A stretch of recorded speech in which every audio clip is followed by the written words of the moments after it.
That's gonna be the snapshot. Yeah, right? That'll work. Yo, what's up, everybody? Hey, different location. We just watched a film on Netflix. I still say film, movie, whatever. Cargo. Interesting. And it was with, what's his name again from... Martin Freeman. Yes, I said Morgan Freeman. It's not him. It's the guy, Bilbo, in Lord of the Rings and whatnot. And it was very interesting. It's a... not post-apocalyptic. It's... Not quite. And I wouldn't even say dystopian. No. It's a drama, but it's a Skid Row drama. Mm-hmm. It just happens to have zombies in it. Which they aren't called zombies in this. They're actually called ghosts, weirdly enough. Yeah, that is weird. Because, it's funny. Even in Walking Dead, they're not even called zombies. Yeah. At all. Yeah, that's true. And the thing about Walking Dead is The Walking Dead... We're all Walking Dead. Like, we're all... I have the shirt on, by the way, so that's why I'm saying this. Right. But, like, they, everyone has the disease in The Walking Dead, so we're all Walking Dead, and actually the walkers may be, like, the regular people. It's a metaphor. Ooh, it's a metaphor. But anyway, I was, he recommended this tonight, and I'm like, this sounds really good, and it was really good. I'm gonna admit, the beginning, I was, like, very intrigued. Middle, I was like, they're kind of ripping off Walking Dead. Then the last 40 minutes kind of made up for it for me that they weren't ripping off Walking Dead, and they went in a whole new direction. And I would say it's definitely a drama. It's without a doubt a drama. It's a very sobering, solemn drama.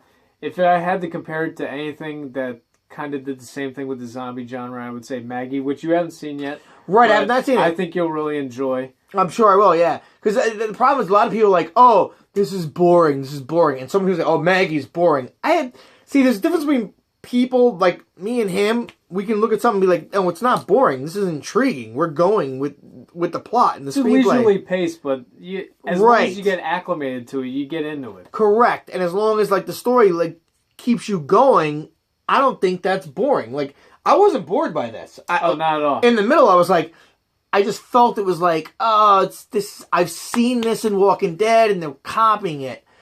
And maybe they did a little bit, but then it came on its own when it got to the end. Right. I think anyway. So, like I said, in the beginning, I was like, been there, done that, but I say watch it. I definitely give it. We've done this before. Thumbs up, thumbs down. Right. And we give our A to E, whatever, A to F. I give it thumbs up just because of the old Siskel and Ebert thing that we did, and I would give it like a. I was originally gonna give it like a C minus. I'm definitely gonna give it like a B plus because it went a different way by the end, and I was intrigued that it took a familiar zombie kind of storyline and made it. It stayed with the drama and made it. It didn't go on a tangent of like I'm copying everything else. Right. It went on like, it got like more dramatic, like serious. Like I thought it was gonna almost get hokey, and it never got hokey. It didn't. It didn't get manipulative with the emotions. Thank you. And Perfect. also, it had respect for the audience because, and I pointed this out halfway through the movie. I said, it's weird. They didn't have anything like a prologue or a newsreel to get us into the movie. Right.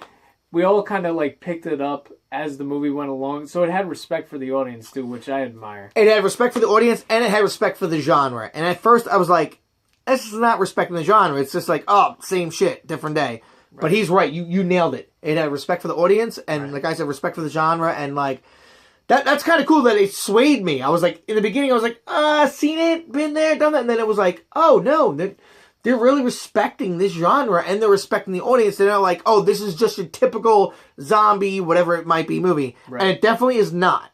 So I definitely say, watch this movie. It's a Netflix original, right? Yep. And yeah, I don't know what to say. I think it's really good. And I'd give it a B plus as well, actually. Yeah, I think B plus. Definitely worth watching. And just stay with it. It's not an action-packed movie. Not at all. I think it's a thinking man's dramatic zombie film. Like, if you're coming to this as a gore hound, you're going to be disappointed. Correct. There is some viscera in Yep. the movie, but not a lot. No, it has more of a human element, believe it or not. And I think this is one of the only films that I've seen they use a baby actress, probably 2 years old, Right? Yeah. like through the whole movie, which is impressive. Like you can only have a baby on screen for certain amounts of time. They usually use twins. I don't know if they use twins in this, but they have a baby on screen, like I would say 70% of the movie. And that's impressive. It adds that real human element to the actual film. And like I said, I thought it was going to be like, same thing, Walking Dead, but no, it's not. So yes, B+, highly recommended. We both say thumbs up. Very Check much it so. out. Again, not an action fest. You're not watching Mission Impossible, but you're watching I think a thinking man's dramatic zombie, if you want to call that kind of film. And then like, if you were in that situation, what would you do? So it's definitely worth watching. So anyway, I am Cinema Dan, and trust the beard, but don't always take my word for it. Take yours, and this is Corey Trailer Taylor. Corey Trailer Taylor. And we'll see you next time. This new location, we're just hanging out here in the man cave, but check this movie out. We both do recommend it. So Netflix is doing a good thing, and you don't even have to leave your house. You don't have to go to the theater. You don't have to pay $10 in popcorn. Nothing. Exactly. Turn the damn thing on. Netflix, like $10 a month. Get that crap. I'm not even putting a link down. I'm not even getting anything from them. Just I'm telling you, if you Although if they want to cut us in, they can. absolutely, they can give us 10 cents a month, whatever. But we're just movie fans, and we're as movie fans, so you guys movie fans, we're telling you we recommend this movie. See you next time.